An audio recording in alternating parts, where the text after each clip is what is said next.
The desert wind carries whispers of something ancient and terrible that waits among the tombs. In the shadowed graveyards of Arabia, where moonlight barely touches weathered stones and jackals fear to tread, there exists a horror that has haunted humanity for over 2,000 years. They are the devourers of the dead and the predators of the living who can wear any face and speak with any voice to lure their victims into darkness. The Arabs called them ghul, and their very name became a warning passed from parent to child through countless generations. These are not mere legends born from desert mirages or tales invented to frighten children, but documented encounters that span from pre-Islamic times to modern police reports filed in Middle Eastern cities today.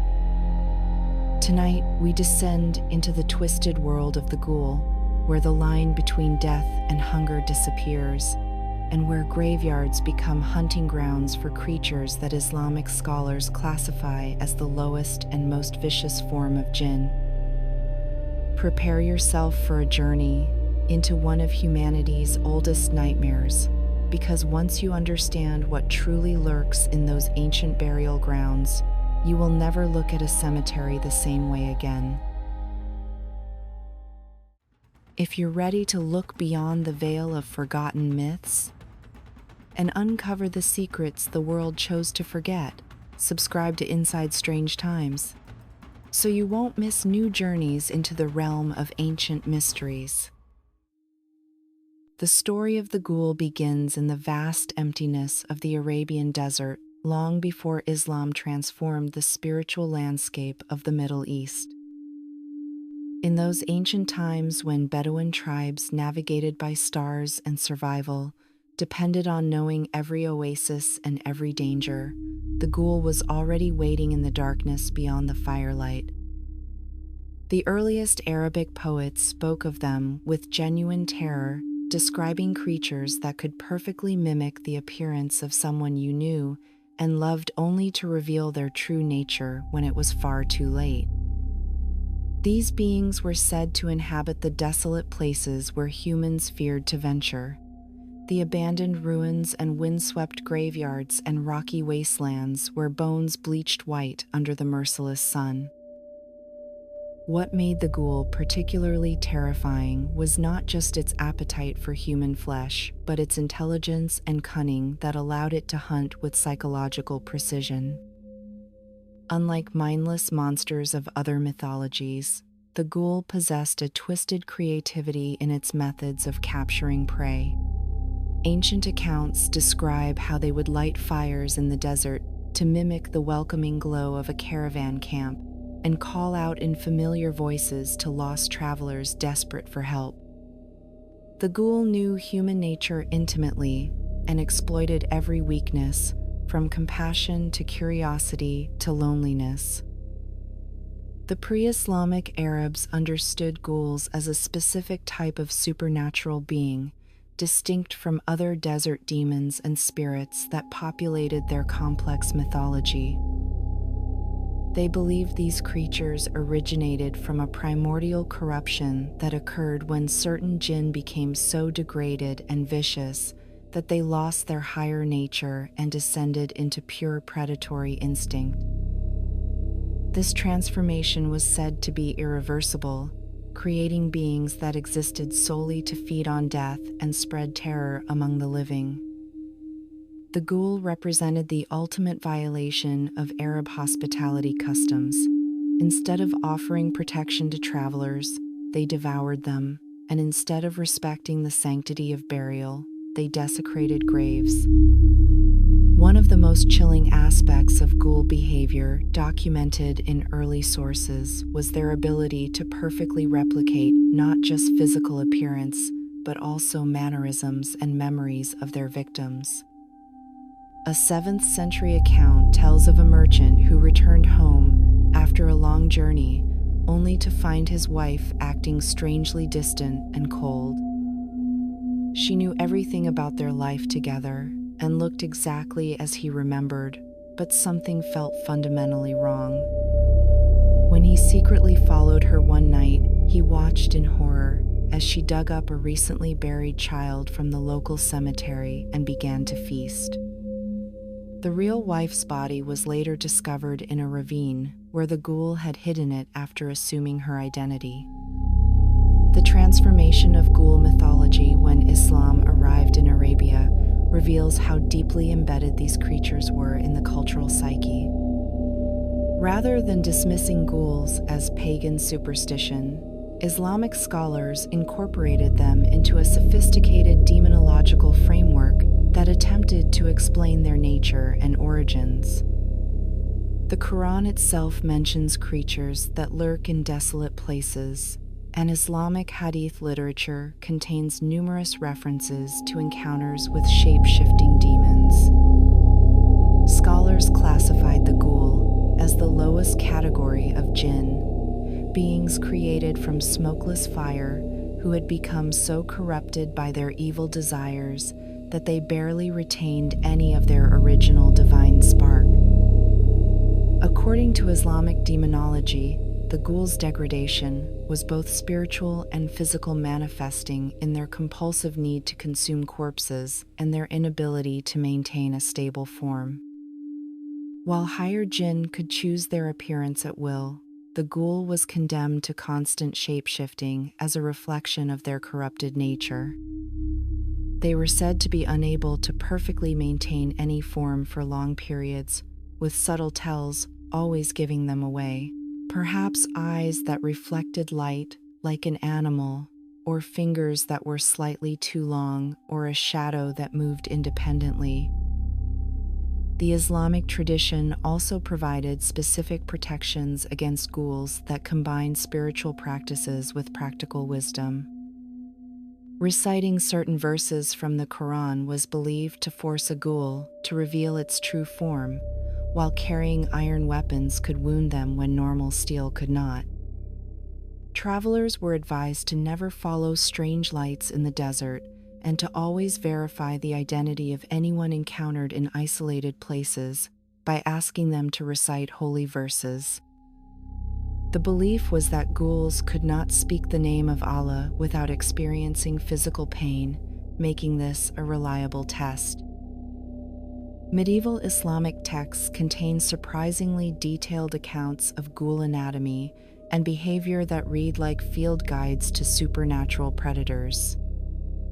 The 10th century scholar Ibn al-Nadim described how ghouls preferred to feed on the recently dead because fresh corpses retain traces of life energy that nourished them beyond mere flesh.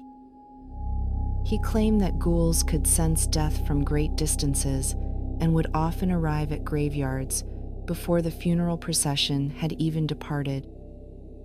Other sources describe how ghouls would dig elaborate tunnel systems beneath cemeteries, allowing them to access bodies without disturbing the surface graves. The Golden Age of Islamic civilization produced numerous scholarly works, attempting to categorize different types of ghouls based on their behavior and preferred hunting grounds. Desert ghouls were said to be solitary hunters who relied on deception and shape-shifting to capture prey. Cemetery ghouls supposedly lived in small family groups and were more scavengers than active hunters, though they would attack anyone who disturbed their feeding. Urban ghouls were considered the most dangerous because they had learned to blend into human society and could maintain false identities for months or even years. One of the most famous ghoul encounters in Islamic literature comes from the travels of Ibn Battuta, who claimed to have witnessed a ghoul attack during his journey through the Syrian desert in 1326. He described how his caravan was approached by what appeared to be a young woman crying for help and claiming bandits had killed her family.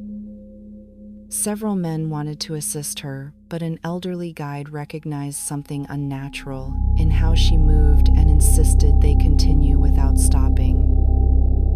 As they rode away, they heard her voice change from pleading to shrieking, and when they looked back, they saw a hideous creature with glowing eyes pursuing them until dawn. The Ottoman Empire's extensive records contain numerous official reports reports of ghoul encounters that were investigated by religious authorities. A 1543 document from Damascus describes how a series of grave robberies led to the discovery of what witnesses claimed was a ghoul living in the city's ancient Roman catacombs. The creature was allegedly cornered by soldiers, but escaped by transforming into a cloud of foul-smelling smoke.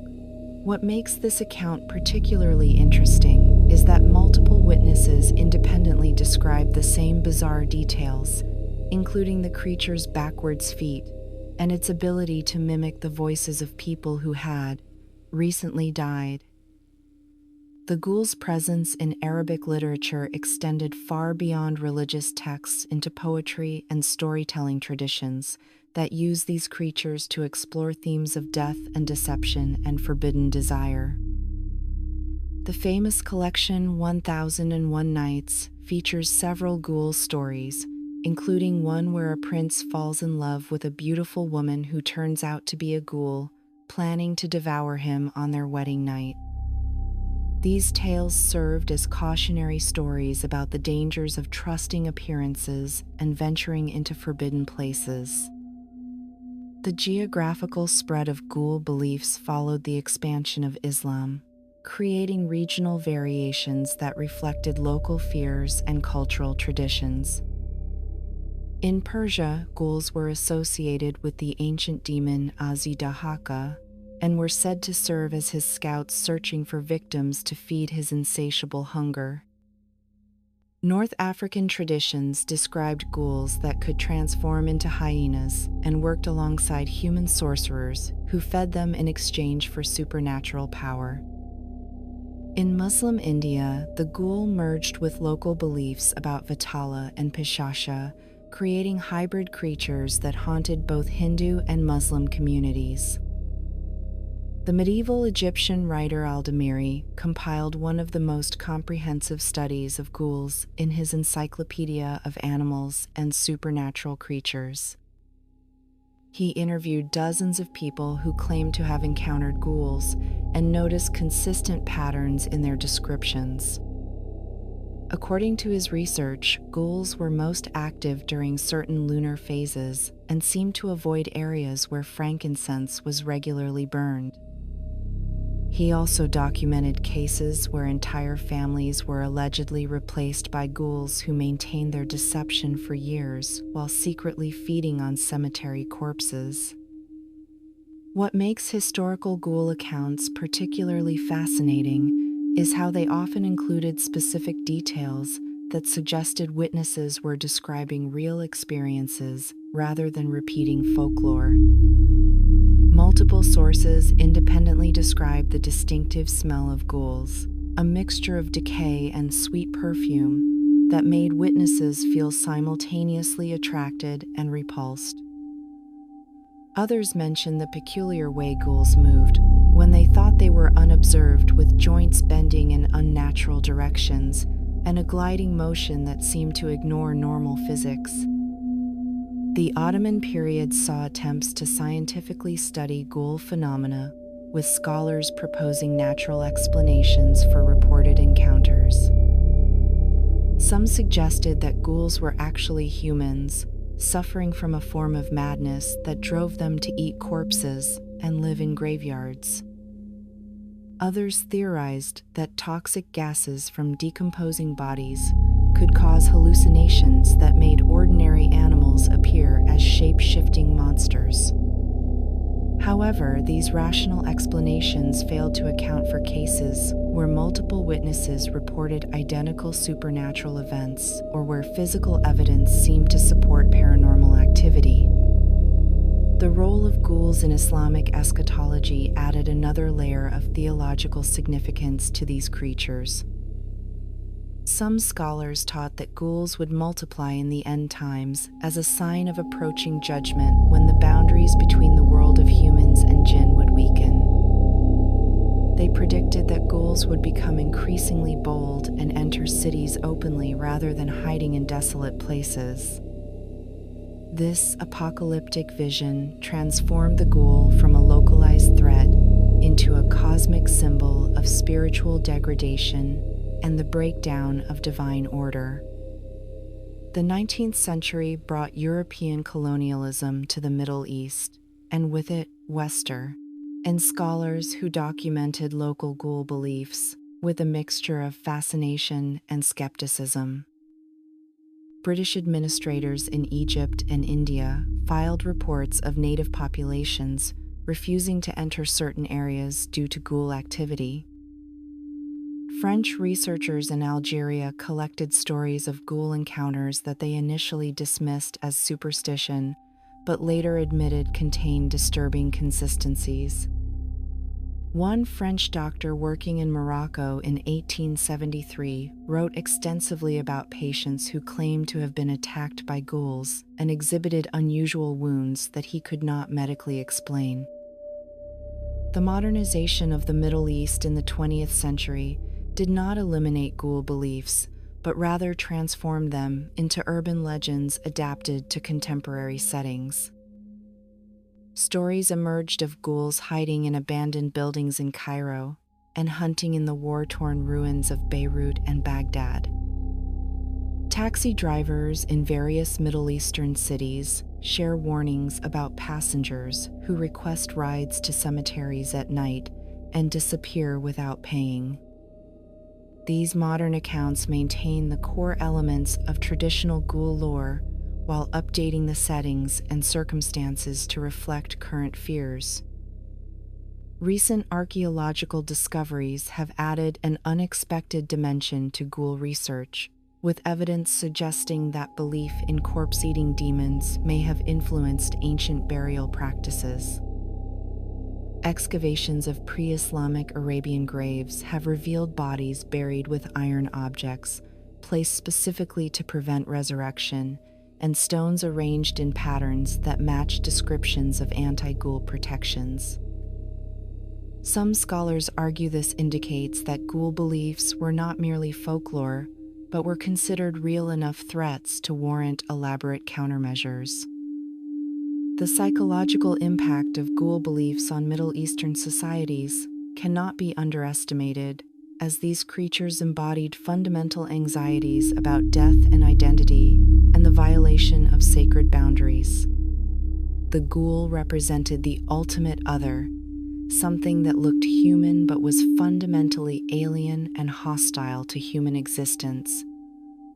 In societies where hospitality and kinship bonds were paramount, the idea of a creature that could perfectly mimic loved ones while harboring murderous intent struck at the heart of social trust. Contemporary Islamic scholars continue to debate the theological status of ghouls, with some maintaining they are literal beings, while others interpret them as metaphors for spiritual corruption. The fact that ghoul beliefs persist in many Muslim communities despite modern education suggests these creatures fulfill a psychological or cultural need beyond simple superstition. They serve as warnings about the dangers of isolation and spiritual degradation, while reinforcing community bonds through shared supernatural threats. The influence of ghoul mythology extended far beyond the Islamic world through trade routes and cultural exchange that carried these stories to new audiences. Medieval European travelers brought back tales of Arabian ghouls that merged with local folklore about vampires and shapeshifters. The English word ghoul itself derives from the Arabic ghul, demonstrating how deeply these creatures penetrated Western consciousness. By the Gothic literary period, ghouls had become standard figures in horror fiction, though often stripped of their original cultural and religious context. The enduring power of the ghoul across 15 centuries reveals something profound about the human psyche and our deepest fears that transcend cultural boundaries. When we examine why these particular creatures have survived the transition from ancient desert folklore to modern urban legend, we discover they embody anxieties that remain painfully relevant today. The ghoul is not merely a monster that eats corpses, but a mirror, reflecting our terror of losing our identity and our horror at the possibility that those we trust most might not be who they appear to be. Consider the timing of when ghoul stories proliferate most intensely throughout history, and a disturbing pattern emerges. During periods of plague and war and social collapse, when death becomes commonplace and bodies pile faster than they can be properly buried, the ghoul emerges from folklore into reported reality. The Black Death that swept through the Middle East in the 14th century coincided with a dramatic spike in ghoul sightings. The Mongol invasions that left entire cities depopulated generated waves of accounts describing ghouls feasting in the ruins. More recently, the civil wars in Lebanon and Syria and Iraq have produced fresh testimonies of ghoul encounters that mirror ancient descriptions with unsettling precision. This correlation suggests that ghouls serve as a psychological mechanism for processing mass death and the breakdown of social order. When normal burial practices fail and corpses become visible reminders of mortality, the ghoul provides an external enemy to blame for the desecration. Rather than confronting the reality that human society has collapsed to the point where the dead cannot be properly honored, people create monsters that violate these taboos by their very nature. The ghoul becomes a scapegoat for the failure of civilization to maintain its most basic covenant with the deceased. The shape-shifting ability of ghouls speaks to an even deeper psychological terror that has only intensified in our modern age of identity theft and digital deception. Long before anyone worried about catfishing or deep fakes, the ghoul embodied the nightmare of false identity taken to its ultimate extreme. A creature that could access your loved one's memories and perfectly mimic their appearance while harboring purely predatory intentions represents a violation of trust so fundamental that it threatens the basis of all human relationships. Every ghoul story is ultimately about the horrifying possibility that the person sleeping next to you might be something else entirely. Modern psychiatrists studying Middle Eastern trauma patients have documented a phenomenon they call ghoul syndrome, where individuals become convinced that family members have been replaced by imposters.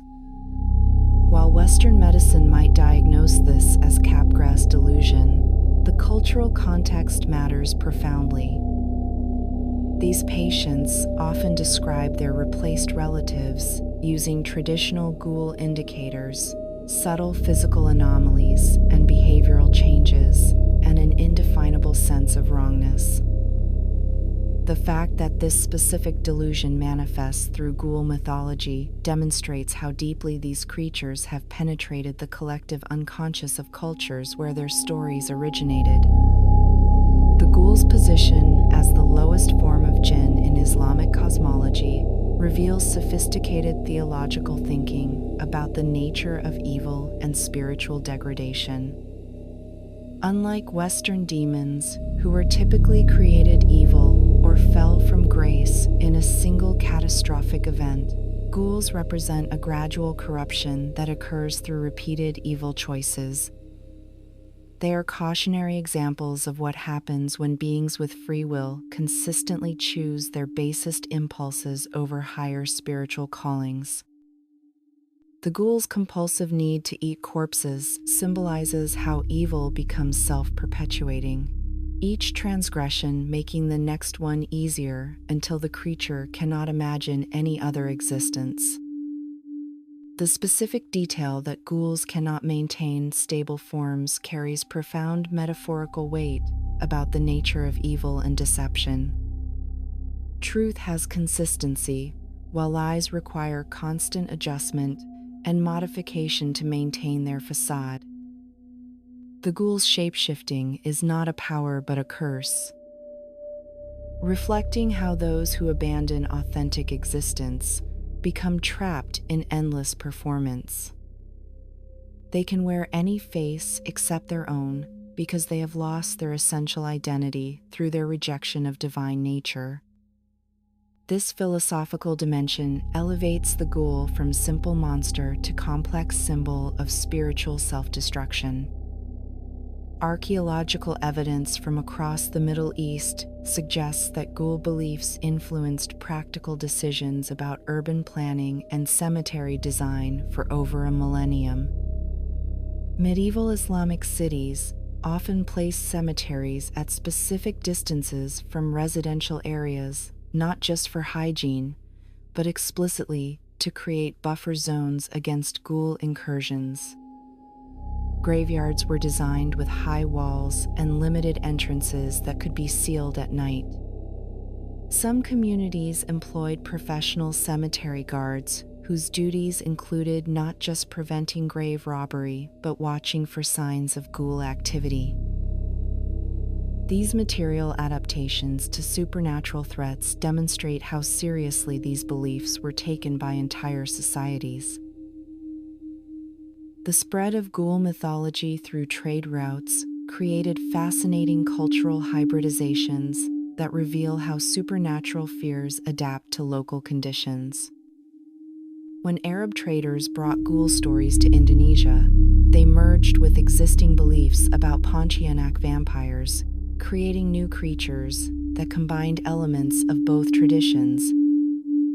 In East Africa, ghouls became associated with werhyenas and were said to be controlled by witch doctors who used them as supernatural assassins. Each culture that encountered the ghoul concept modified it to address their specific anxieties while maintaining the core elements of shape-shifting and corpse consumption. The Victorian Gothic literature movement's embrace of the ghoul marked a crucial transformation in how these creatures were perceived in the Western imagination. Writers like Lord Byron and Edgar Allan Poe stripped away the Islamic theological context and transformed ghouls into symbols of decadent aristocracy feeding off the lower classes. The ghoul became a metaphor for social parasitism, with wealthy families literally consuming the life force of their servants and tenants.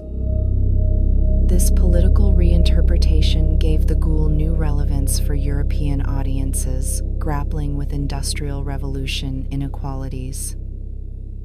H.P. Lovecraft's 20th century reimagining of ghouls as an underground civilization that had evolved from humans who developed a taste for corpse flesh added evolutionary horror to their mythology. His vision of ghouls as humanity's potential future if we abandon moral constraints influenced generations of horror writers. The idea that ghouls were not separate creatures but transformed humans suggested that anyone could become one, given the right circumstances. This biological interpretation replaced supernatural explanations with scientific horror that felt more plausible to modern audiences. Contemporary forensic investigators in the Middle East occasionally encounter cases that invoke ghoul explanations from local populations. A 2018 case in Jordan involved a series of grave disturbances that witnesses attributed to ghoul activity, despite police identifying human perpetrators. What made this case unusual was that the arrested individuals claimed they were compelled by voices telling them to consume corpse flesh, leading to psychiatric evaluations that found no clear mental illness. Such cases blur the line between criminal psychology and supernatural belief in ways that challenge simple rational explanations. The persistence of ghoul sightings in war zones deserves particular attention, as these accounts often come from soldiers and aid workers without prior exposure to local folklore. A British soldier stationed in Afghanistan in 2009 reported encountering what he described as a person with backwards feet scavenging bodies after a battle. When he tried to approach the figure supposedly transformed into a large dog and fled.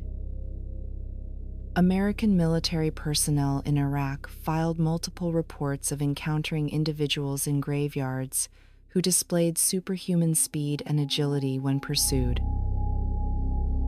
While these could be explained as trauma responses or misidentified scavengers, the consistency of descriptions across different witnesses remains puzzling.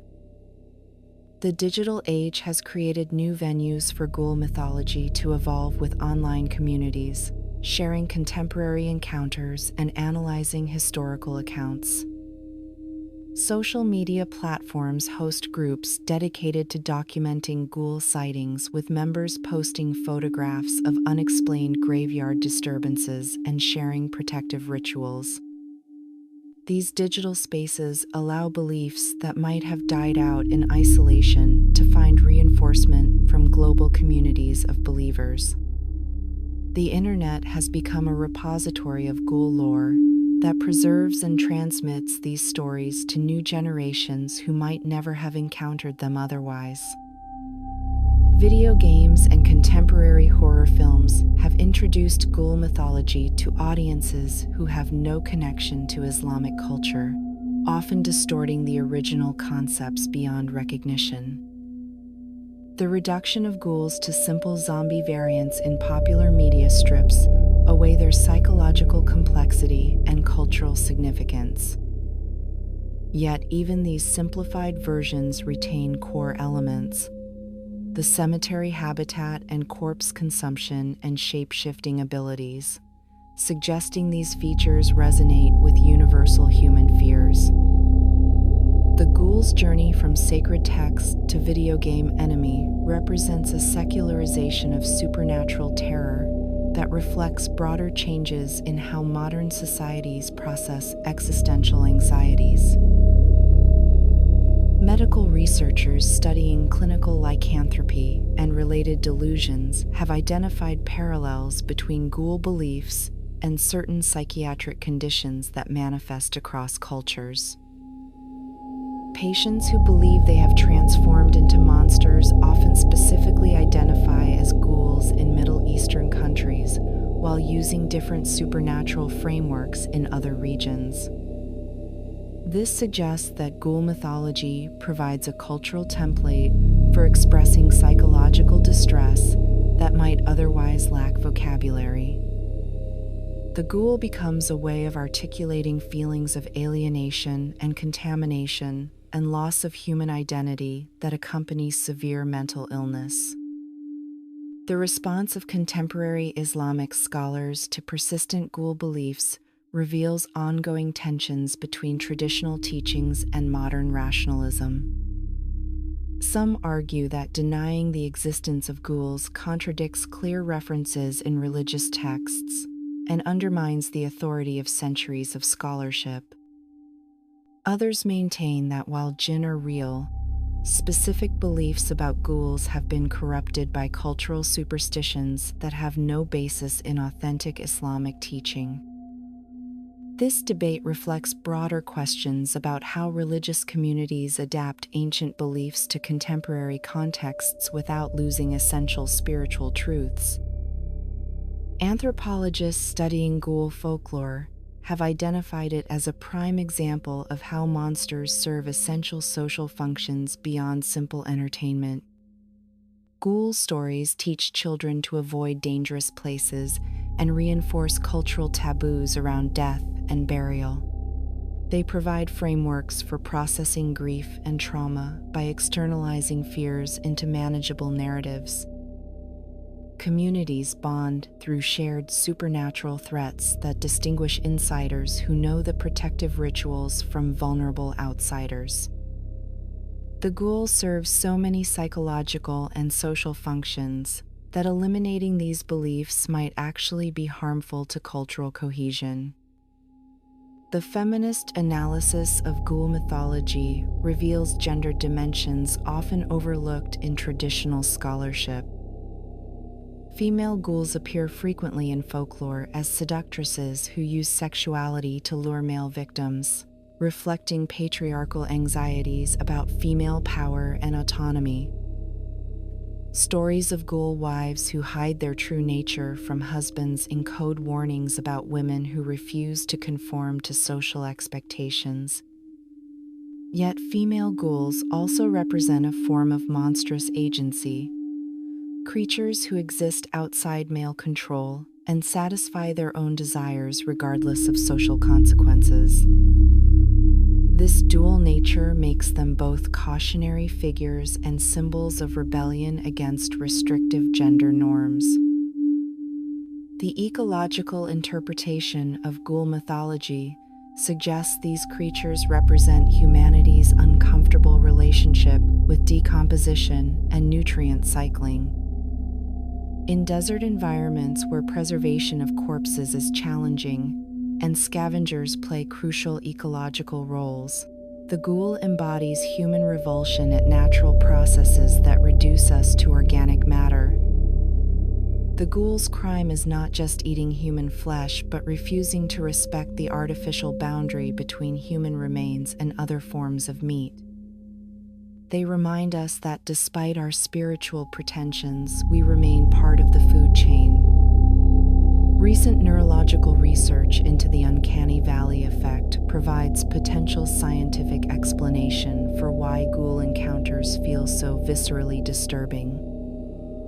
The human brain has evolved to detect subtle anomalies in faces and behavior that might indicate disease or genetic abnormalities. Ghoul descriptions consistently trigger these detection systems, almost but not quite human appearances and movements that violate expected patterns. This suggests that ghoul mythology might have originated from encounters with individuals suffering from conditions that affected their appearance or behavior in ways that triggered instinctive revulsion. The role of ghouls in contemporary Middle Eastern literature reveals how these creatures continue to evolve as metaphors for modern anxieties. Palestinian writers use ghouls to represent the consumption of homeland by occupation. Syrian authors deploy them as symbols of a regime that devours its own citizens. Egyptian novelists reimagine ghouls as capitalist predators feeding off poverty and desperation. These political reinterpretations demonstrate the ghoul's versatility as a symbol that can be adapted to critique any form of systemic exploitation. The marketing of ghoul tourism in certain Middle Eastern locations represents a commercialization of folklore that both preserves and distorts traditional beliefs. Tour companies in Jordan and Morocco offer ghoul hunting expeditions to ancient graveyards where encounters have been reported. These ventures provide economic incentives to maintain ghoul stories while transforming sacred fears into entertainment products. Local communities express ambivalence about this commodification, appreciating the income while worrying about trivializing beliefs that retain spiritual significance. The question of whether ghouls exist in any objective sense becomes less interesting than understanding what their persistent presence in human culture reveals about our species. We are creatures who need monsters to define the boundaries of humanity and to embody fears too terrible to face directly. The ghoul serves this function with particular effectiveness because it violates our most fundamental taboos while wearing the face of familiarity. Whether ghouls exist in graveyards matters less than the fact that they certainly exist in the human imagination, where they perform essential psychological work. As we stand at the threshold of an age where artificial intelligence can convincingly mimic human behavior and deepfakes can fabricate convincing false realities, the ancient fear of the ghoul feels surprisingly contemporary. The shapeshifter who can access memories and perfectly imitate loved ones no longer seems like primitive superstition, but rather a prescient warning about threats we are only beginning to understand. Perhaps our ancestors were not describing literal monsters, but anticipating a future where identity itself becomes uncertain, and where the question of who is really human becomes increasingly difficult to answer. The ghoul endures because it represents the shadow side of human nature, the capacity for deception and consumption and violation of sacred boundaries that exists within us all. Every culture creates monsters that embody their specific fears, but few have created one as psychologically complex and symbolically rich as the ghoul. From the ancient graveyards of Arabia to the digital spaces of the internet, these creatures continue to evolve and adapt and remind us that some fears are too fundamental to ever truly die. In the end, the ghoul teaches us that the most terrifying monsters are not those that look obviously inhuman, but those that can perfectly mimic humanity while lacking its essential spark. They warn us to remain vigilant about who we trust, and to remember that appearances can deceive in ways that threaten not just our lives, but our very sense of reality. As long as humans fear death and deception and the loss of identity, the ghoul will continue to haunt our graveyards and our nightmares, a reminder that some hungers can never be satisfied and some boundaries should never be crossed. The desert wind still carries whispers of ancient warnings, and in cemeteries around the world, people still unconsciously quicken their pace as darkness falls. Perhaps they sense what our ancestors knew with terrible certainty, that death is not always the end, and that some things that walk in human form are anything but human. The ghoul remains with us not as superstition but as symbol, a dark mirror reflecting truths about human nature that we would prefer to keep buried. And in those moments when we catch someone we know acting slightly wrong or notice a shadow moving independently of its owner, we remember that the line between human and monster has always been thinner than we dare to admit.